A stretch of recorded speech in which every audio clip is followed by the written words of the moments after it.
Hello students, welcome to the new topic of the 11th standard systematics of living organisms. Last lecture we have to study the living world is a interesting topic, very interesting topic, and now today we are going to start a new topic of 11th new syllabus Maharashtra board, that is systematics of living organism. Systematics of living organisms.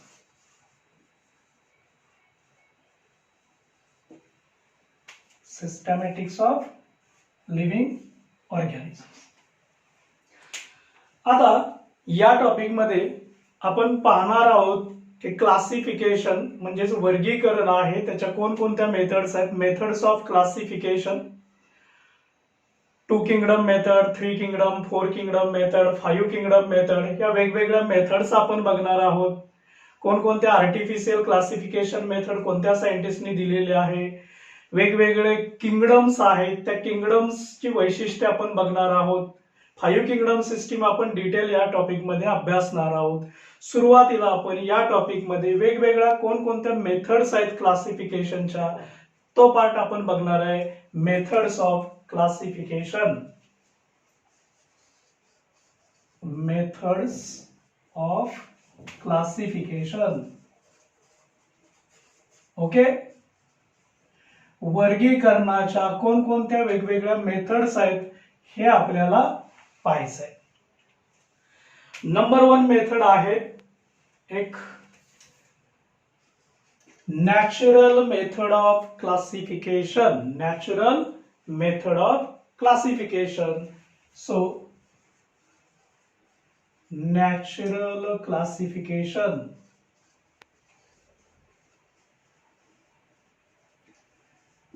Just आपण याची ही method कोणती method आहे, ती कोणत्या सायंटिस्टनी develop केली, डिस्कवर केली, हे आपण इथं पाहणार आहे की जे एमसीक्यू साठी खूप महत्वाचं आहे.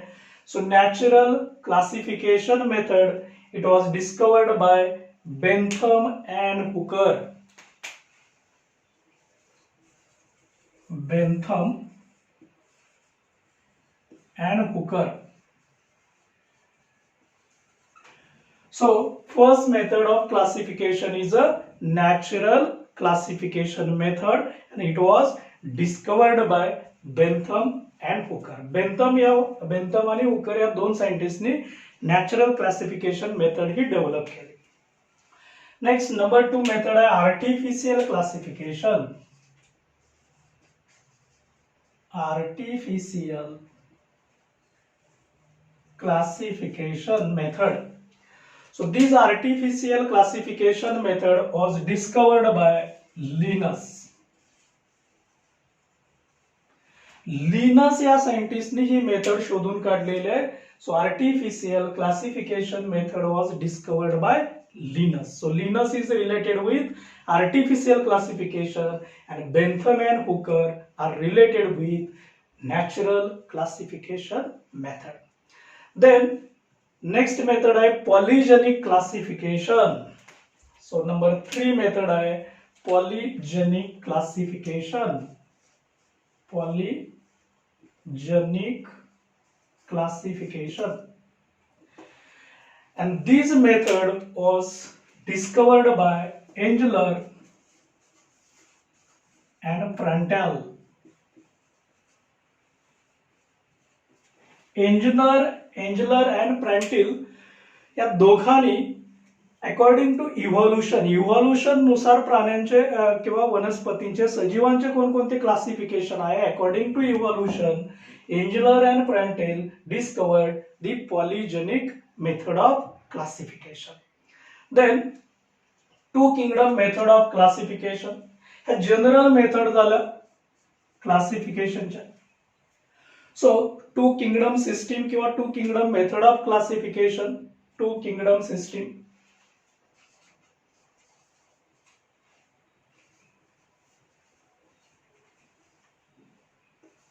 सिस्टीम. ह्या वरती बघितल्या ह्या मेथड्स आहेत. इथून खालचा जो पार्ट आपण बघणार आहे तो सिस्टीम्स ऑफ क्लासिफिकेशन असं म्हणूया आपण. systems of classification. So these are the methods of classification. These are the methods of classification.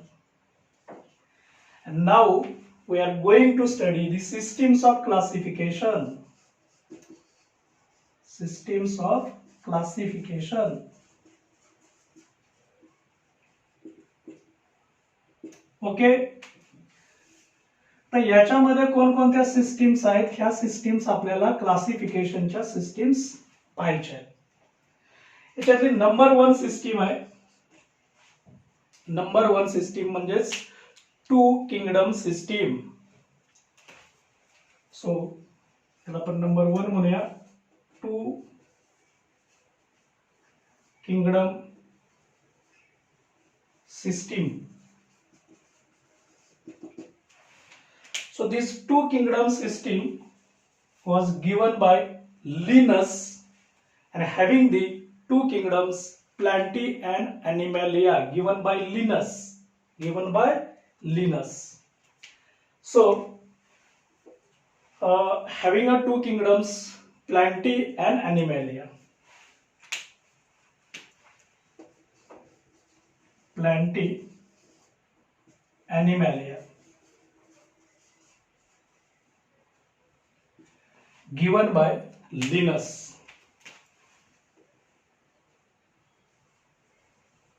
Linus या सायंटिस्टनी जेवढे पण सजीव आहेत त्या सजीवांचे मुख्य 2 किंगडम मध्ये डिव्हिजन केलेले आहे, विभाजन केलेलं आहे. ते म्हणजेच किंगडम प्लांटी आणि किंगडम ॲनिमॅलिया. नेक्स्ट मेथड आहे 3 kingdom system. Number 3 kingdom system. Kingdom system. आता याच्यामध्ये जे 3 महत्वाचे किंगडम आहेत त्या 3 किंगडम मध्ये एक नवीन किंगडम ऍड झालेला आहे, Protista. So gives Plantae,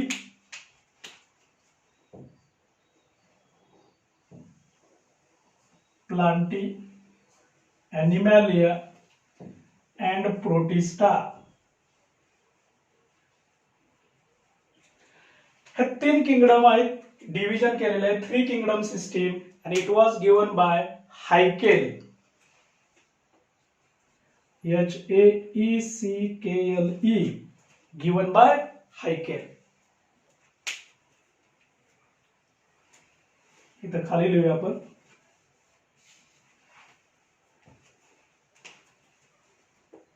Haeckle. Given by Haeckel. So 3 kingdom system was given. कोणकोणते 3 किंगडम सिस्टीम आहेत? एक प्लांटी आहे, एक ॲनिमॅलिया आहे, ऍडिशनल कोणता आहे? प्रोटिस्टा. Given by Haeckel. इथं किंगडम सिस्टीम लिहिलेलं आहे, या ठिकाणी ते किंगडमची नावं लिहिलेली आहेत आणि कोणता सायंटिस्ट आहे तेही त्या पुढे लिहिलेलं आहे. Then 4 kingdom system. 4 kingdom system. आता या 4 किंगडम मध्ये हे पहिले 3 आहेतच. एक नवीन ऍड झालेला आहे की समजा प्लांटी आहे, ॲनिमॅलिया आहे. सिक्वेन्शियली इव्हॉल्युशनच्या लाईनचं म्हटलं तर मोनेरा एक ऍड झालेला आहे. Monera, Protista, Plantae, Animalia. So Monera 4 kingdom system आहे. एक आहे मोनेरा, प्रोटिस्टा, प्लांटी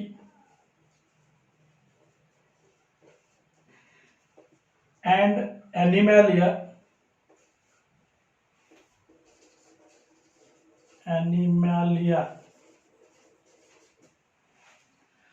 बघा कोणकोणते 4 किंगडम आहेत. एक first time Monera, then Protista, then Plantae and then Animalia. This 4 kingdom system was given by Copeland. Given by Copeland. So 4 kingdom system was given by Copeland. And then last very important system आहे की जी 5 kingdom system आहे, जी world wise famous system आहे, given by Whitaker. So 5 kingdom system. 5 kingdom system. आता याच्यामध्ये 5 kingdom कोणकोणते आहेत तर हे 4 आहेतच, मोनेरा, प्रोटिस्टा, प्लांटी, ॲनिमॅलिया. एक ऍडिशनल फंगाय म्हणून ऍड झालेला आहे आणि म्हणून याच्यामध्ये once again Monera, then Protista. बघा मोनेरा, प्रोटिस्टा, प्लांटी आहेच, प्लांटी, देन ॲनिमॅलिया,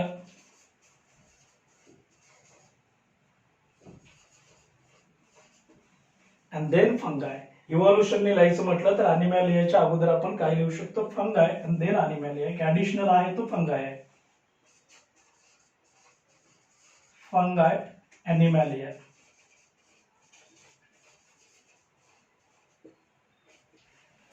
बघा कोणकोणत्या सिस्टीम्स आहेत. System 2 kingdom system, 3 kingdom system, 4 kingdom system, 5 kingdom system. क्लासिफिकेशनच्या मेथड 3 आहेत. एक नॅचरल क्लासिफिकेशन, आर्टिफिशियल क्लासिफिकेशन. हे जी शेवटची लास्ट आहे ती 5 किंगडम सिस्टीम आहे. It was given by Whittaker. So it was given by फाइटकर.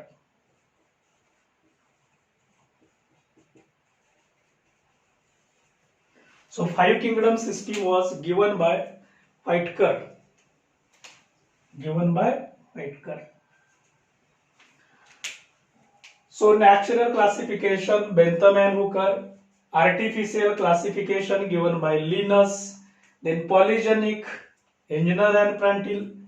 Then systems of classification 2 kingdom system. दोनच kingdom आहेत, एक Plantae एक Animalia given by Linus. Then 3 kingdom system आहे, प्लांटी आहे, ॲनिमॅलिया आहे आणि Protista given by Haeckel. Then 4 kingdom system Monera, Protista, Plantae and Animalia given by Copeland. The last one 5 kingdom system Monera, Protista, Plantae, Fungi, Animalia given by Whittaker. So this ह्या एकूण system पैकी आपल्या syllabus मध्ये जी महत्वाची system आपण discuss करणार आहे ती सिस्टीम म्हणजे 5 किंगडम सिस्टीम हे आपल्याला डिस्कस करायचे आहे. आणि हे महत्वाचे 5 किंगडम आहेत. किंगडम मोनेरा आहे, किंगडम प्रोटिस्टा आहे, किंगडम प्लांटी आहे, किंगडम फंगाय आहे, किंगडम ॲनिमॅलिया. हे जे 5 किंगडम्स आहेत हे 5 किंगडम आपल्याला 1 बाय 1 हे आपण या टॉपिक मध्ये खूप डिटेल डिस्कस करणार आहे, अभ्यासणार आहोत. किंगडम आहे, त्याचे कॅरेक्टरिस्टिक्स, त्याचे सब ग्रुप्स, त्याचे एक्झाम्पल्स, हा पार्ट आपण याच्यामध्ये डिटेल अभ्यासणार आहे. एक ऍडिशनल नॉलेज म्हणून पण लक्षात ठेवा, याच्यामध्ये एक अरिस्टॉटल सायंटिस्ट आहे की या सायंटिस्टनी अकॉर्डिंग टू ब्लड सेल्स नुसार 2 ग्रुप केले होते. एक इनायमिया आणि अनायमिया. म्हणजे काय बघा, अकॉर्डिंग टू अरिस्टॉटल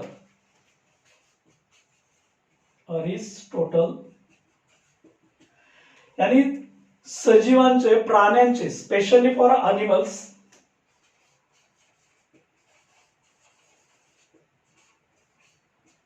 दोन ग्रुप यांनी तयार केले होते. एक इनायमिया, बघा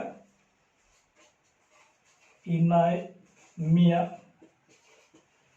आणि दुसरं किंवा इनायमिया किंवा इनायमा, जस्ट इन शॉर्ट असंही म्हटलं जातं, इनायमा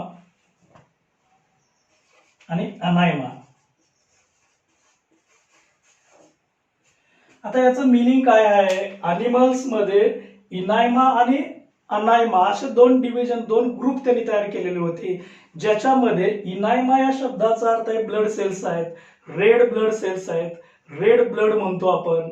आणि रेड ब्लड सेल्स असतील, रेड ब्लड असेल तर त्याला म्हणायचं इनायमा, आणि विदाउट रेड ब्लड असतील त्याला म्हणायचं anaima. A means absent, so enaima means with red blood,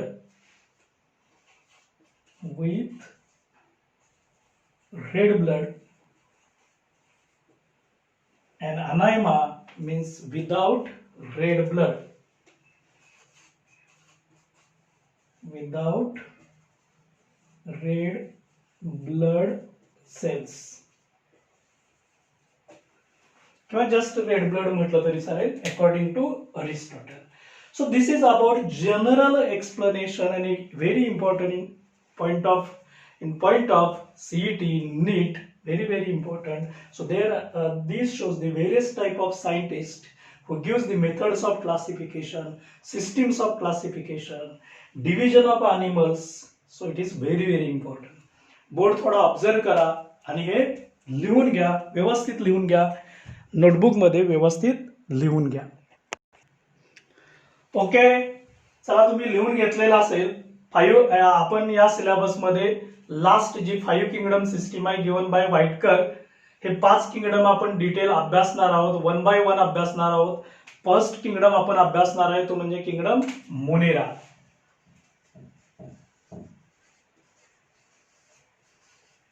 kingdom Monera. Okay, first kingdom आहे किंगडम मोनेरा. पहिला किंगडम आपण अभ्यासणार आहे. या किंगडम मोनेराचे वेगवेगळे आपल्याला कॅरेक्टरिस्टिक्स अभ्यासायचे आहेत. 1 बाय 1 आपण ही सगळी कॅरेक्टरिस्टिक्स स्टडी करणार आहे.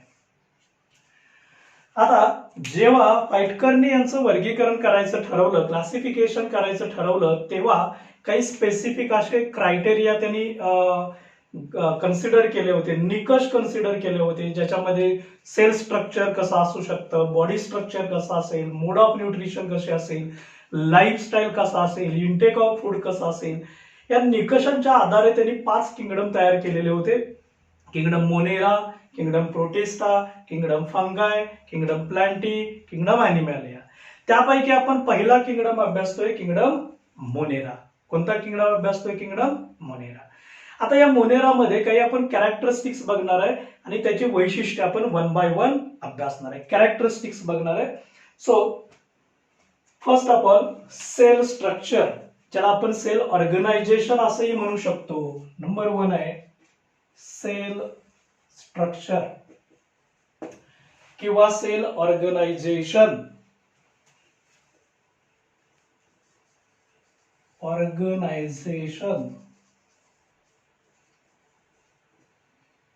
राईट. आता याचं सेल स्ट्रक्चर कसं असू शकतं? मोनेरामध्ये जे ऑर्गॅनिझम आहे यांचं सेल स्ट्रक्चर कसं असेल, सेल ऑर्गनायझेशन कसं असेल, वेदर इट मे बी प्रोकॅरियोटिक और यूकॅरियोटिक. So all the organism included in Monera becomes a prokaryotic. Prokaryotes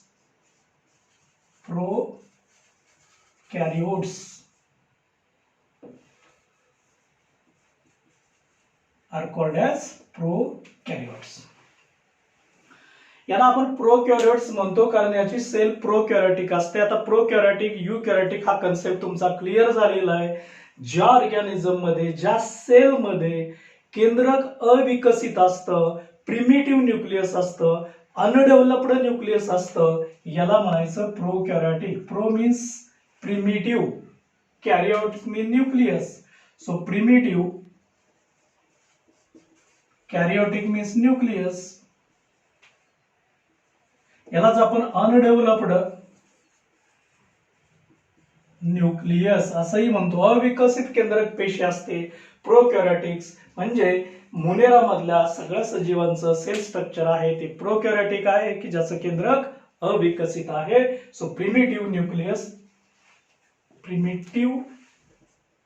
nucleus असतं किंवा ज्याला अनडेव्हलप्ड न्यूक्लियस म्हटलं जातं. आता तुम्ही एवढंच जस्ट मेन्शन करायचं आहे, एवढंच लक्षात ठेवायचं आहे, all the organisms in the Monera are prokaryotes. Then body structure बघूया. नंबर 2 बॉडी स्ट्रक्चर किंवा यालाच बॉडी ऑर्गनायझेशन सुद्धा म्हटलं जातं. म्हणजे त्याचं शरीर कशाने तयार झालंय, whether it may be made up of single cell or many cells, unicellular आहे, मल्टीसेल्युलर आहे, एकपेशी आहे, बहुपेशी आहे. So all the organism included in Monera becomes a unicellular. So they are unicellular. Right? एक पेशी आहे. याचा अर्थ body is made up of single sale.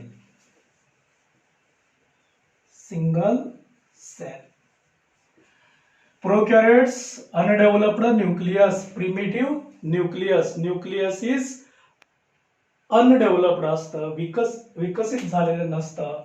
So body structure is unicellular. Next mode of nutrition, त्याचं पोषण कसं होतं हे आपण बघणार आहे.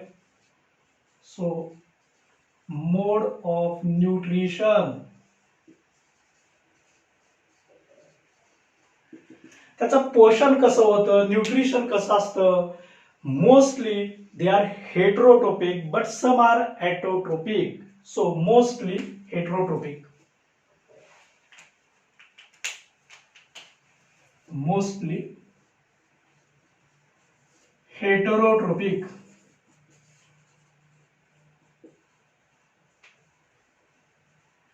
हे जे मॅक्सिमम आहेत ते मॅक्सिमम हे हेटेरोट्रोपिक आहेत. Do you know heterotrophic? Hetero means different. So those organism who depends on other for food requirement depends on other are called as heterotrophic. So those organism which depends on other for their food requirement are called as heterotrophic. याच्या opposite असतो autotrophic. So organism which prepare their own food called as autotrophic, but here most of them are the heterotrophic, that means depends on other organism. So this is the mode of nutrition. Then intake of food, अन्न पदार्थ ते कसे घेतील. Next number आहे intake of food.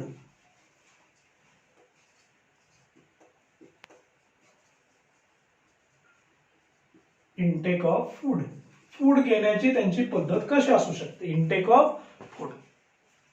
आता आपण मोड of nutrition बघितलं तर ते मोस्टली हेटेरोट्रोपिक आहे. म्हणजे याचा अर्थ असा असतो की ते जे फूड घेणार आहेत ते स्वतः तयार करणार नाही आहेत. याचा अर्थ त्यांना बाहेरून घ्यावं लागेल, दुसऱ्याकडून घ्यावं लागेल. मग कसे घेतील. So they take food by absorption, शोषून घेतील. दुसऱ्याकडून ते फूड शोषून घेतात कारण युनिसेल्युलर आहे. एक पेशी असेल तर त्याला फूड घ्यायचं असेल तर दुसऱ्याकडून ऍब्सॉर्ब करून घ्यावं लागेल. So intake of food by absorption, intake of food by absorption.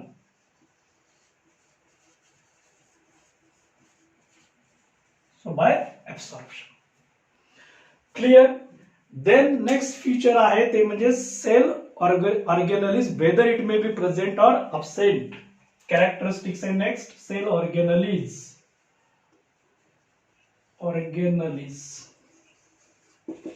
आता तुमच्या लक्षात आलंय की जर ते प्रोकॅरियोटिक आहे, प्रोकॅरियोटिक सेल मध्ये cell organelles are completely absent.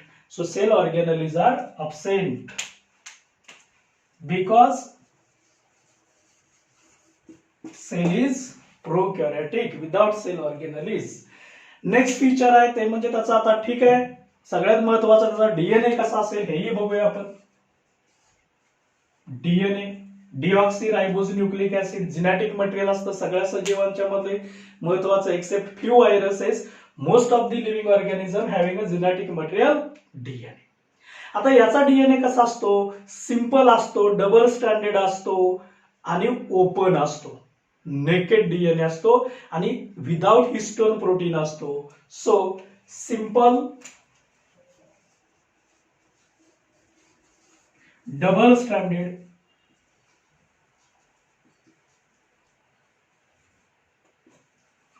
दोन स्ट्रँड असतात, सिंपल टाइप्स असतो. याला न्यूक्लियाइड सुद्धा म्हटलं जातं, also called as nucleoid. Nucleoid without histone, histone protein मात्र याच्याकडे नसतो. Without histone, histone is a type of protein, histone protein. काही गरज नाही एवढं डिटेल लिहिण्याचं, just you have to mention simple double standard also called as nucleoid. एवढं लिहिलं तरी सफिशियंट आहे. तुम्हाला ऍडिशनल सांगितलं याला न्यूक्लियाइड म्हटलं जातं आणि हिस्टोन प्रोटीन नसतो. So type of DNA. Then ribosomes. Next ribosomes.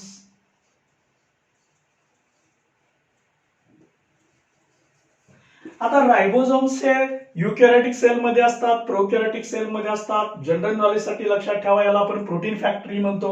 पण त्याचे दोन महत्वाचे टाइप असतात, स्मॉल आणि लार्ज. प्रोकॅरियोटिक सेल आहे तर याच्यामध्ये ते स्मॉल साईजचे असतात, स्मॉल म्हणजे स्मॉलर असतात आणि त्याचा टाईप असतो 70S टाईप. एस हे स्वेटबर्ग युनिट असतं, 70S ही त्याची साईज असते. स्मॉल टाईपचे असतात. जो लार्ज असतो तो 80S चा असतो, स्मॉल असतो तो 70S चा असतो. प्रोटीन तयार केलं जातं, याला फॅक्टरी ऑफ प्रोटीन सिंथेसिस म्हटलं जातं. कोणाला? रायबोझोमला. ओके, देन त्याचं रिप्रोडक्शन कसं होतं हे आपण बघूया. मोस्टली असेक्सुअल रिप्रोडक्शन होतं आणि असेक्सुअल रिप्रोडक्शन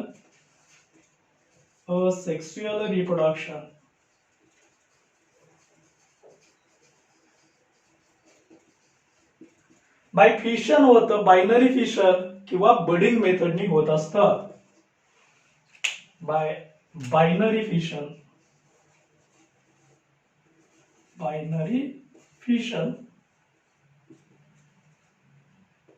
अँड बडिंग.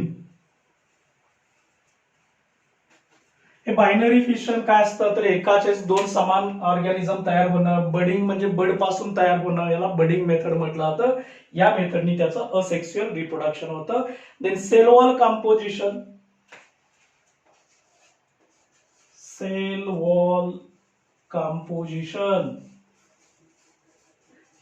म्हणजे त्यांची जी सेल वॉल असते त्या सेल वॉल मध्ये कोणकोणते महत्वाचे घटक असतात तर याच्यामध्ये पेप्टिडोग्लायकॉन असतं.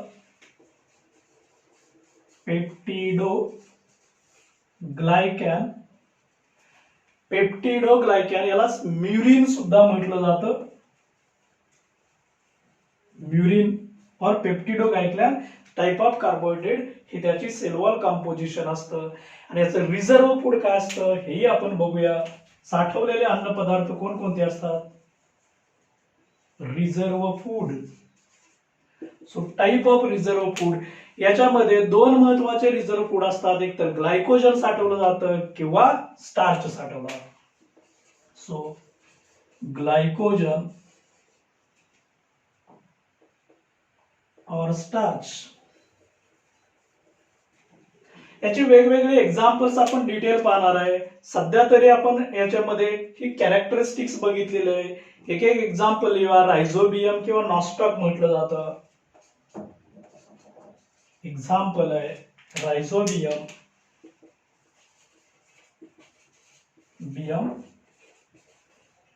नॉस्टॉक.